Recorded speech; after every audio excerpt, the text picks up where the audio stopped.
Why US and China have agreed to slash tariffs now. What's next? Explained. The United States and China have reached a deal after a meeting in Geneva to suspend tariffs on each other's imports for the next 90 days. In a joint statement, the US and China said they were committed to establishing a mechanism to continue discussions about economic and trade relations. The decision marks a copyright tent between the two rivals after President Donald Trump launched a barrage of tariffs on China as he returned to office in January.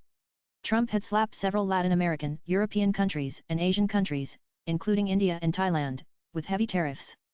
But then he suspended most of them, except for China. In a joint statement, the US and China said they would suspend their respective tariffs for 90 days and continue negotiations they started this weekend.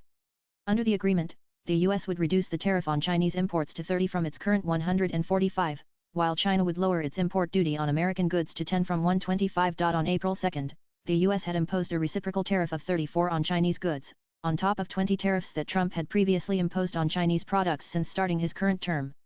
Those tariffs were driven by Trump blaming China for the fentanyl crisis that has ravaged thousands of American lives and led to several deaths in the US. So, in effect, tariffs on Chinese goods was 54. In retaliation, China hit back US with a 34 tariff on imports from the US. Following this, both countries kept on increasing tariffs against each in a tit-for-tat escalation.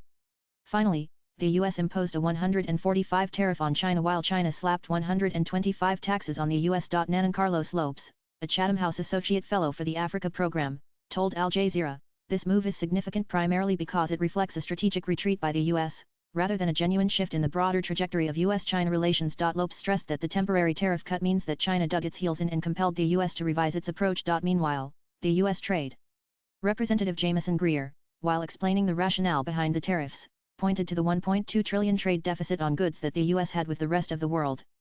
This essentially means that US consumers import goods worth $1.2 trillion more than what the consumers in the rest of the world import from the US. Greer argued that while the US markets are open to the rest of the world, other countries protect their companies and subsidize them to take over the US market.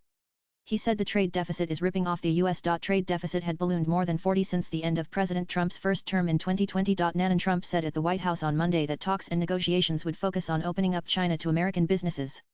He said he expected to talk to President Xi Jinping of China this week, but putting a full deal on paper would take a while. We're not looking to hurt China, Trump said, as quoted by the New York Times. Reports suggest that the US economy began shrinking under the price pressure of tariffs because the imports started getting costlier.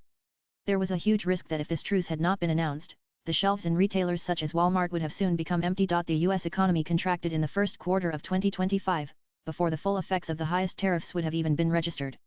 After the April 2 announcement, economists predicted that the US economy was set for recession, that is, 2 consecutive quarters when the overall GDP declines in absolute terms. Thus, with tariffs raising the price level, the chances of the US economy facing economic stagflation coupled with high inflation became higher. Nan China's Ministry of Commerce said the agreement was in the interests of both countries and the common interests of the world. On Monday, even as China agreed to roll back tariffs it had imposed over the past month, multiple Chinese agencies, including the Ministry of Commerce and the Ministry of State Security, met to discuss how to strengthen export controls of strategic minerals. In a statement, the European Chamber of Commerce in China said that it was encouraged by the announcement, but that uncertainty remains because the tariffs are only temporarily suspended. Hai Wei-Zhang, the president and chief economist of Pinpoint Asset Management, an investment firm in Hong Kong, called the agreement a good starting point for both countries. From China's perspective, the outcome of this meeting is a success, as China took a tough stance on the US threat of high tariffs and eventually managed to get the tariffs down significantly without making concessions, he said, as quoted by the New York Times. Swipe left for next video. Wang Wen, Dean of the Chongyang Institute for Financial Studies at Renmin University in Beijing, said the deal highlights the desire for both countries to avert the worst-case scenario. He said China is better at dealing with the style of the Trump 2.0 compared with the first. Beijing initially took a hard line to Trump's punitive tariffs. Last month, Mao Ning, a senior Chinese Foreign Ministry spokeswoman, posted on X a video of a speech that Mao Zedong made during the Korean War, known in China as the War to Resist US Aggression and Aid Korea, in which he declared, "No matter how long this war is going to last, we'll never yield." Latest blogs.